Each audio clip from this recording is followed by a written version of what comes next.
सबसे पहले तो मैं यहाँ पधारे हुए सभी महान भावों को आपने जन्मदिन के अवसर पर मुझे शुभकामनाएं दी।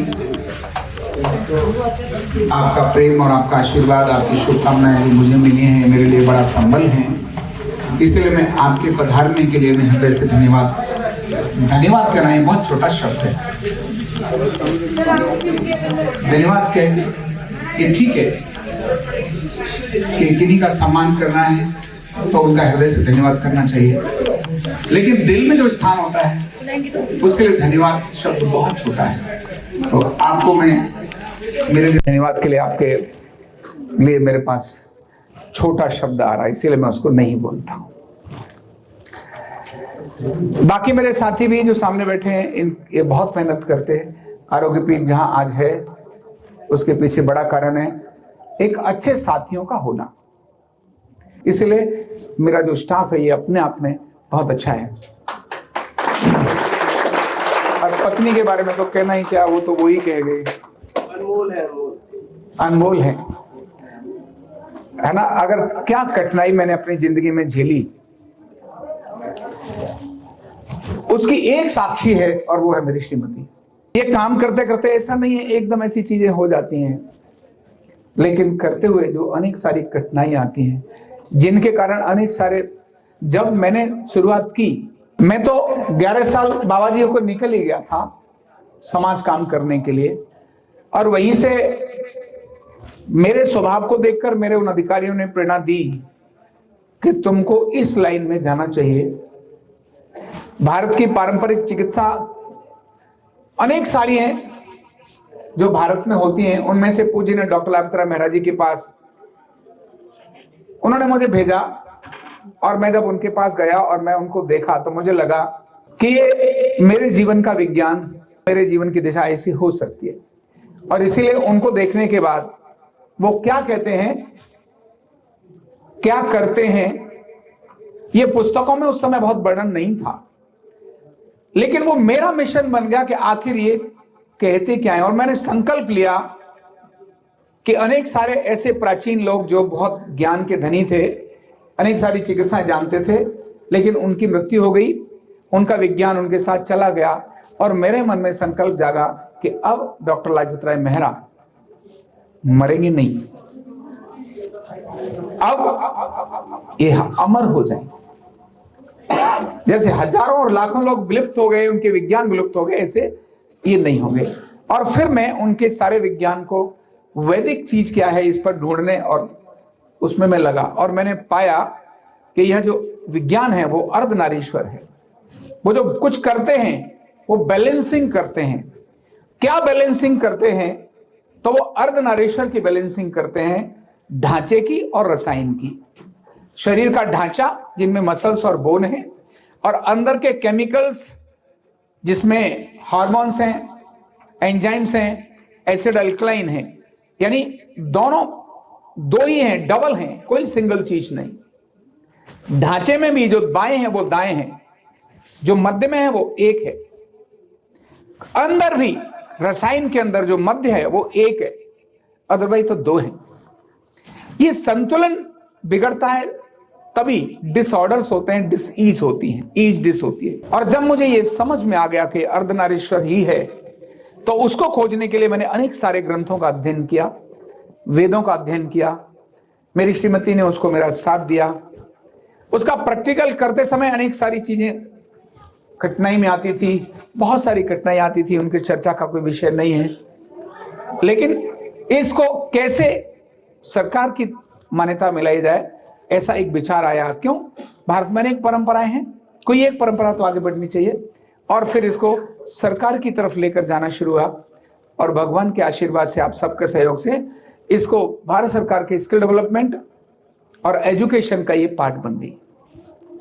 मुझे इसमें नजर आ गया था, जब ये अर्धनारीश्वर चिकित्सा का विचार आया उससे पहले ही मुझे नजर आ गया था कि भारत जिस प्रकार का है, दुनिया की सबसे अधिक आबादी आज भारत में है, लेकिन 8 बीमारियां घर घर में हैं, घुटना, कमर, कंधा, गर्दन, gas, acidity, migraine, sugar, blood pressure. ऐसा कोई घर नहीं है जो इससे छूता हो, और बड़ा पैसा दवाओं और हॉस्पिटल्स में, सर्जरी में जाता है। ये विज्ञान इससे बचा सकता है। मेरे देश के अंदर बड़ी जनसंख्या है, बड़ा पैसा बाहर जाता है, और अगर देश को आत्मनिर्भर बनना है तो उसमें बिना दबाव और बिना मशीन का कोई सिस्टम काम करेगा, तभी ये एक बड़ी चीज बनेगी। दूसरी तरफ मैंने देखा कि हमारे देश में पढ़ाई का ग्राफ बढ़ रहा है, लेकिन बेरोजगारी का ग्राफ बढ़ रहा है। उसके पीछे पढ़ाई भी है, उसके पीछे काम नहीं है, ऐसा नहीं है, काम तो था। गांव में कुम्हार का बालक बर्तन बनाना था, जो ट्रेडिशनल वर्क थे वो सारे हट गए, क्योंकि बालक ने 12वीं कर ली। और मैं आज बहुत अच्छा शब्द नहीं बोल रहा हूं, 12वीं करने के बाद 90% से अधिक पॉपुलेशन हमारे देश की निकम्मी और अकर्मण्य हो गई। उसने अपने मां बाप का काम करना छोड़ दिया, वो काम नहीं करता, परिश्रम नहीं करता, इसीलिए उसको जॉब नहीं मिलती। उसको छोटी नौकरी कहीं मिले, उसके लिए काम करने के लिए सरकार की तरफ तलाशता है। अदरवाइज तो अपना काम खड़ा करके बहुत बड़ा काम कर सकता था। जिसके बाजुओं में दम है, जिसके पैरों में दम है, और वो कहे मैं बेरोजगार हूं, कैसे हो सकता है ऐसा? भारत जितनी बड़ी जनसंख्या वाले देश में बेरोजगारी का कारण नहीं बनता, लेकिन केवल सरकार की तरफ देखा, वहां पर नौकरी लगेगी तो काम करेंगे। पुरुषार्थ और पराक्रम हटाकर आलस, अकर्मण्यता हमारे युवाओं में भर गई। और मैंने देखा, गांव में जाकर भी देखा लोगों को, जब मैं कहता था आओ थेरेपी सीखो, तो वो कुछ नहीं करता, अभी भी पढ़ाइयां कर रहा है, अभी भी डिग्री कर रहा है, डिग्री पे डिग्री कर रहा है, बाप का पैसा फूक रहा है। 28 साल उम्र हो गई, धेला कमाता नहीं। मैंने कहा भैया बैल अगर ब्याएगा नहीं तो बुढ़ा भी नहीं होगा क्या? एक बड़ी चुनौती मेरे सामने नजर आई है।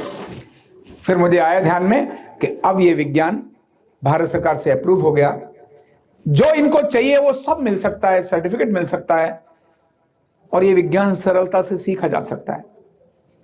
तो बीमारियों को समाप्त करना है, और जो लोग 12वीं पास करने के बाद अभी भी लाइन में है, उनको इजी, एक सरल एक विज्ञान देना है। तो रोगियों का इलाज करेंगे तो उनको पैसा मिलेगा, सम्मान मिलेगा और आजीविका मिलेगी। ऐसा एक संकल्प मन में जागा, और उसको जागने के बाद जो प्रक्रियाएं शुरू करी, उस प्रक्रियाओं में हमने सर्टिफिकेट भी हासिल कर लिया। आज भारत में आयुष की 6 चिकित्साएं हैं और 1 एलोपैथ है। ऐसे कुल 7 चिकित्साएं जो मान्य चिकित्साएं। भारत की धन की हालत बड़ी है। अभी अभी आज ही हमारा भारत अभी 5वीं विश्व की अर्थव्यवस्था था, अब आज 4थी अर्थव्यवस्था हो गया है। इसको 3री पर जाना है। जाएगा तो, लेकिन टिकेगा नहीं, क्योंकि बीमारियों को आलम कॉर्पोरेट जगत में देखो तो गर्दन, कमर, घुटने, सब तरफ ये बहुत सारी बीमारियां हैं।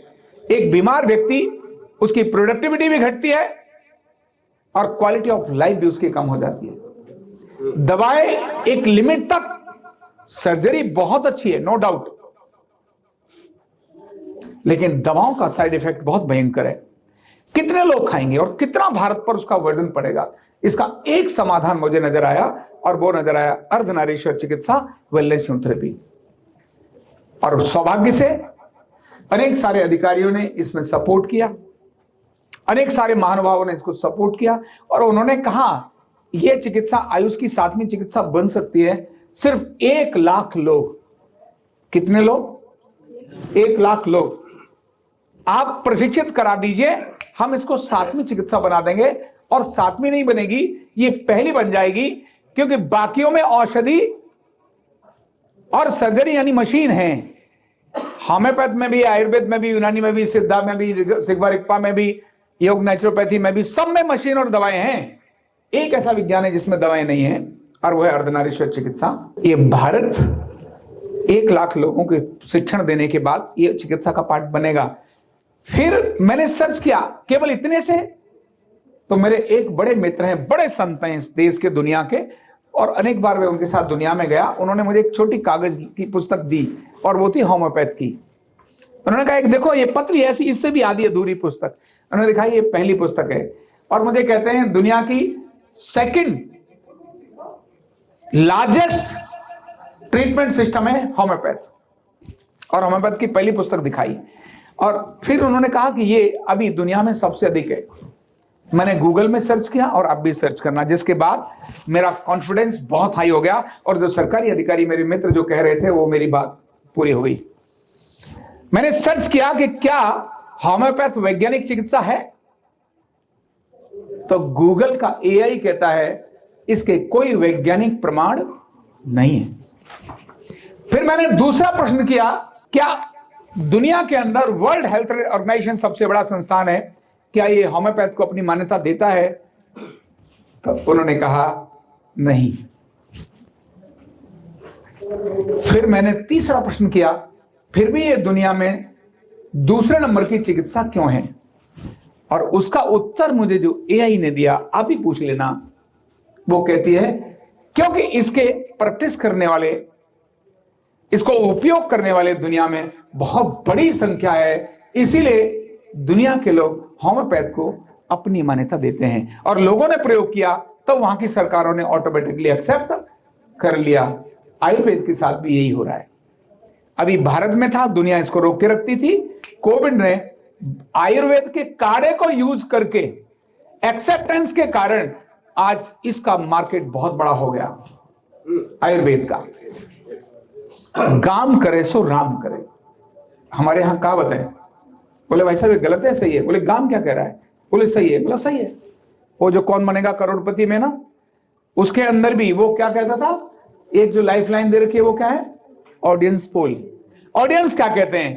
उन्होंने कहा ऑडियंस इतना कहता है, इसका मतलब ओके। तो गाम करे सो राम करे। ध्यान रखना, 1 लाख लोग इसके सीखने पर भारत के अंदर चिकित्सा जगत में एक बहुत बड़ी क्रांति घटित होगी। और वो इसीलिए घटित होगी क्योंकि बिना दवा, बिना मशीन के न केवल रिलीफ होगा, परमानेंट रिवर्स भी होगा। और व्यक्ति जिन एक रोग को लेकर आया है उसके साथ 5 रोग उसके अपने आप गायब हो जाएंगे। ये इस विज्ञान की खासियत है। आया घुटने दर्द के लिए, लेकिन एसिडिटी, कॉन्स्टिपेशन, गैस, माइग्रेन अपने आप पहले ही भाग जाते हैं, क्योंकि ये डिसबैलेंस को बैलेंस करती है। तो ऐसी अद्भुत चिकित्सा, ये विज्ञान भारत का विज्ञान बने। ये रजत जयंती वर्ष है, मुझे 25 वर्ष हो गए इसको करते हुए। मैं आज केवल एक ही निवेदन, एक ही प्रार्थना आप सबसे करूंगा, क्योंकि ये भारत के लिए है। मेरे जीवन का तो एक ही मिशन है, जैसा उन्होंने बताया, 1 लाइफ 1 मिशन। अभी दूसरा कोई मिशन ही नहीं है। न मुझे राजनीति चाहिए, न ही मुझे कोई पद और प्रतिष्ठा चाहिए। Doesn't matter. मेरे लिए जो न्यूरोथेरेपी के लिए उपयोगी है वो मेरे लिए अच्छा है, बस, और कुछ नहीं। तो 1 लाख लोग इस वर्ष हम सिखाएं, ऐसा हम लोगों ने संकल्प लिया है आरोग्य पीठ में। 1 लाख एक व्यक्ति सिखाएगा ऐसा संभव नहीं, लेकिन मुझे इतना पता है, अगर 2, 5, 10 लोग भी, हर व्यक्ति ने ठान लिया कि यस मैं 5 लोगों को सिखाने के लिए प्रेरित करूंगा, इसमें मेरे पास आने की आवश्यकता नहीं। डिजिटल लर्निंग जो जहां है वहीं सीख जाएगा। डिजिटल लर्निंग है, उसके लिए बहुत सारे प्रोग्राम्स आरोग्य पीठ से चालू हुए, रेफरल चालू हुआ है, अभी सदस्यता चालू है। तो हर व्यक्ति, आज मेरा जन्मदिन जरूर है, लेकिन मैं आपसे एक ही चीज मांगूंगा, क्योंकि मैं तो भाई स्वार्थी आदमी हूं। क्या हूं मैं? स्वार्थी आदमी। आप मुझे शुभकामना देने आए हो तो कुछ देने ही आए हो, लेने तो नहीं आए हो। आप दो हो, आप स्वार्थी भी हो और स्वार्थी भी हो। मैं तो जबरदस्त स्वार्थी हूँ साहब। कृष्ण क्या दे? मैं स्वार्थी हूँ, स्वार्थी तो आप जानते हो। मुझे इतना ही चाहिए, हर व्यक्ति अपने, जो यहाँ आप हैं, 1 साल के बाद अगर मैं ये देखूं तो आप ये कहने वाले बने, हाँ 10 लोगों का एडमिशन मैंने भी कराया।